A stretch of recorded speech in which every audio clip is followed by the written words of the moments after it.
Welcome to Nasdaq Trade Talks. I'm Jill Malandrino, global markets reporter at Nasdaq. Joining us for this segment, we have Chuck Fuller, portfolio manager with Nasdaq Dorsey, Wright, to discuss shifts in asset class and sector rankings.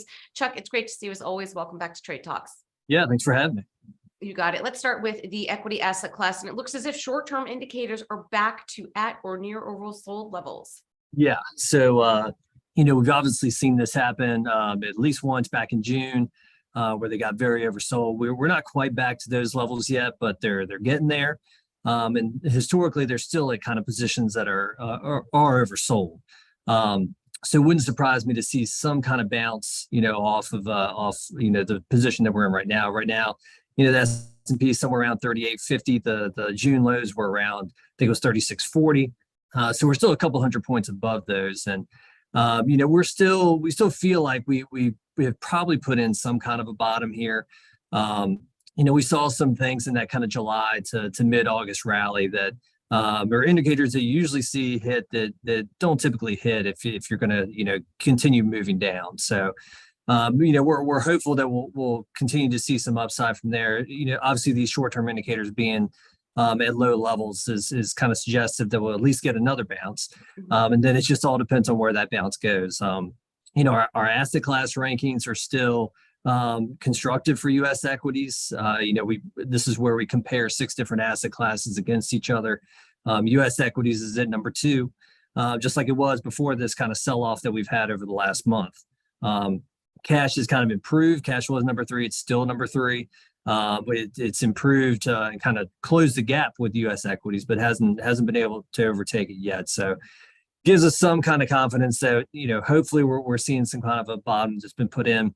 Most often, when you see a bottom in the market, everybody kind of remembers 2020 when it was just straight up, from that. Yeah. And that's the exception to the rule. Most often you see when you see a bottom put in, it's there's at least one retest, sometimes even more. So it wouldn't surprise me to see it, kind of go back down to those levels.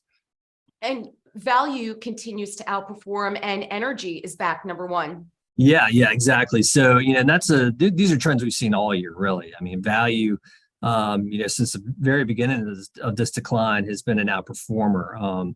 Actually, during that July to kind of mid-August rally, it almost got back to being in the black for the year, which is kind of amazing. Since then it pulled back about 7%, in this decline we've had over the last month, whereas kind of the growth segment that's been, hasn't had as good relative strength is down about 10.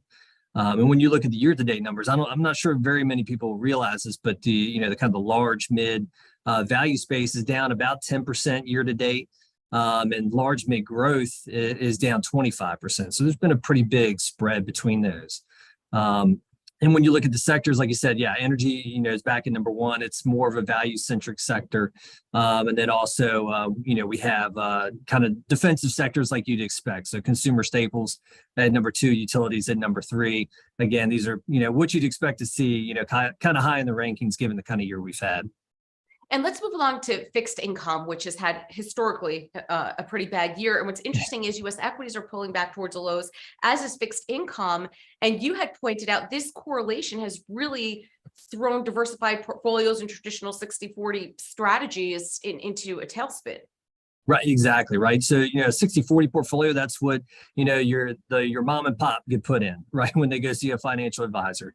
And, the idea is that it's supposed to participate in the upside, but give you some protection to the downside.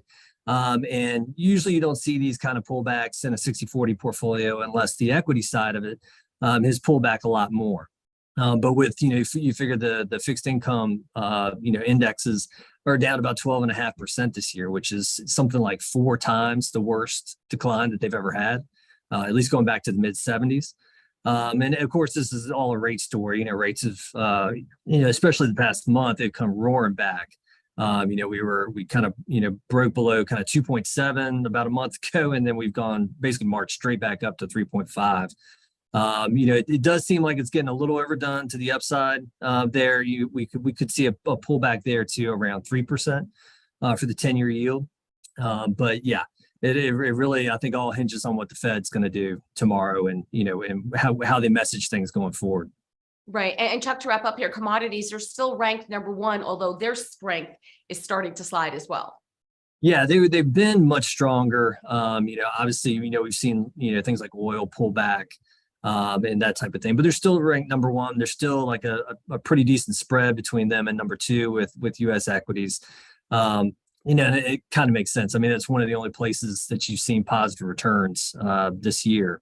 Energy, though, when we look at the subgroups, it fell to number two, in the commodity space, and agriculture actually moved up to number one.